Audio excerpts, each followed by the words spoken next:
Seguimos en el apartado del curso Tipos de comunicación y en este vídeo, como su nombre indica, conocerás, reconocerás o interiorizarás las dos dimensiones temporales de la comunicación.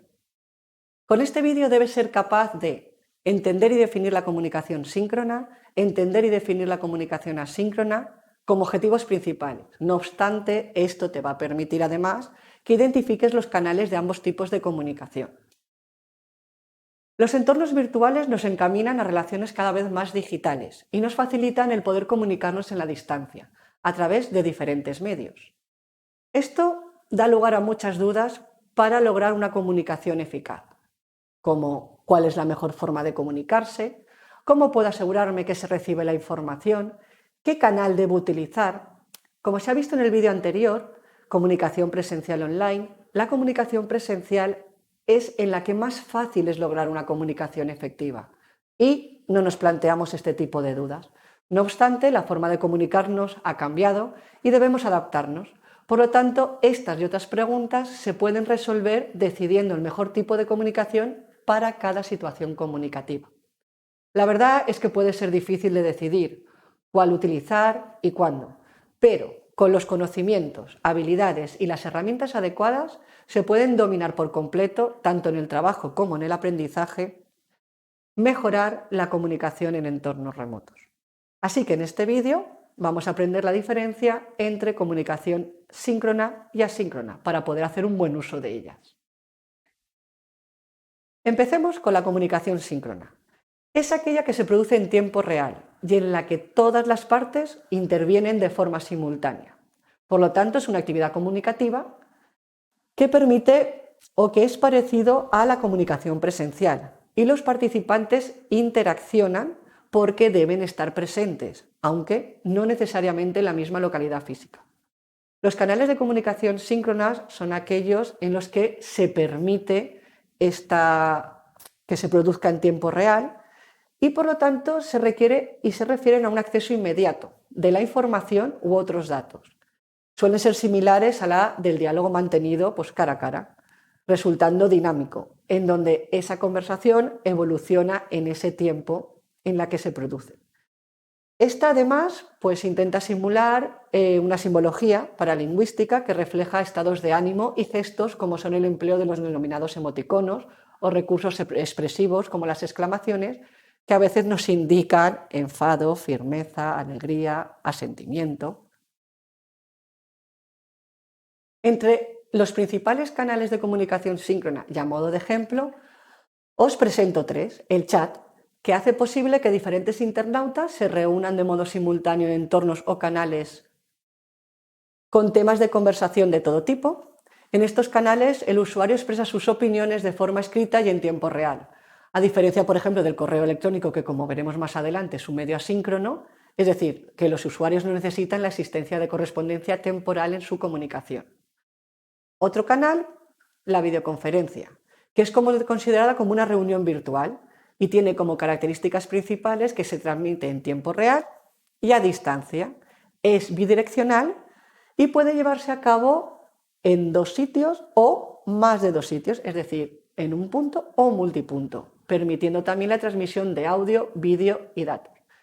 Y como último ejemplo podemos poner la pizarra, que es una herramienta de comunicación síncrona aplicable a distintas áreas, pero generalmente en el área del dibujo, y que puede ser utilizada bajo la complementación de otras herramientas como puede ser la videoconferencia o el mismo chat.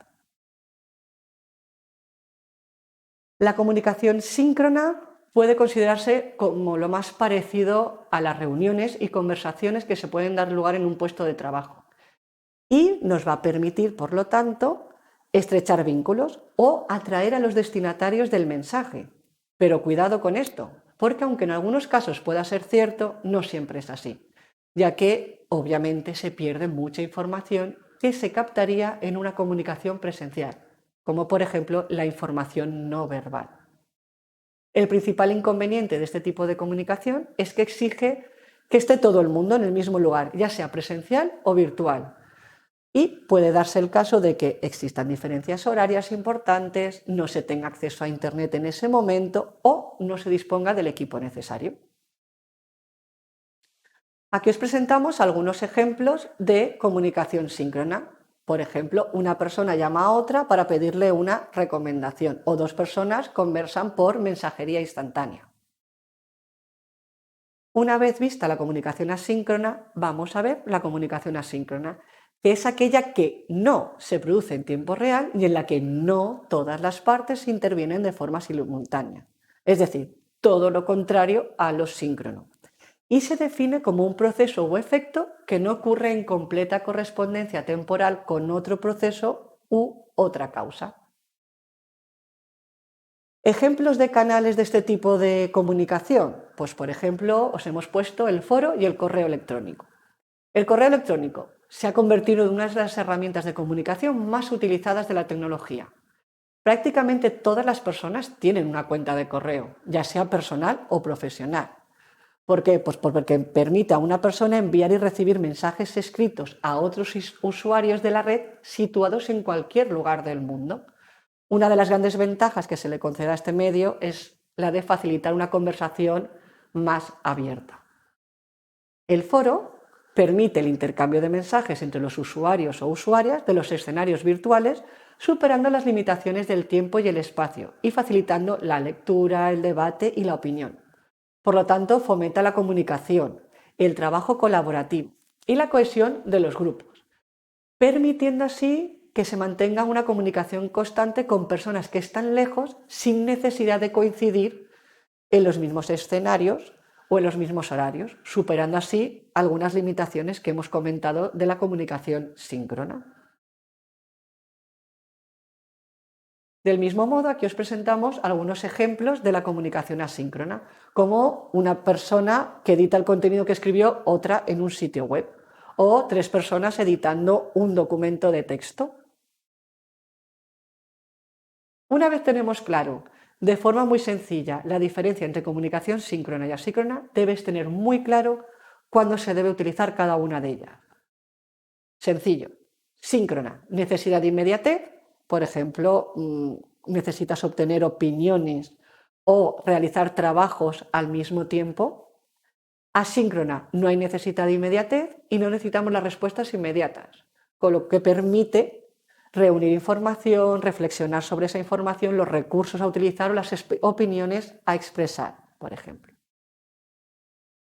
Aquí os dejamos bibliografía y referencias por si estáis interesados en ampliar vuestro conocimiento sobre los temas aquí tratados.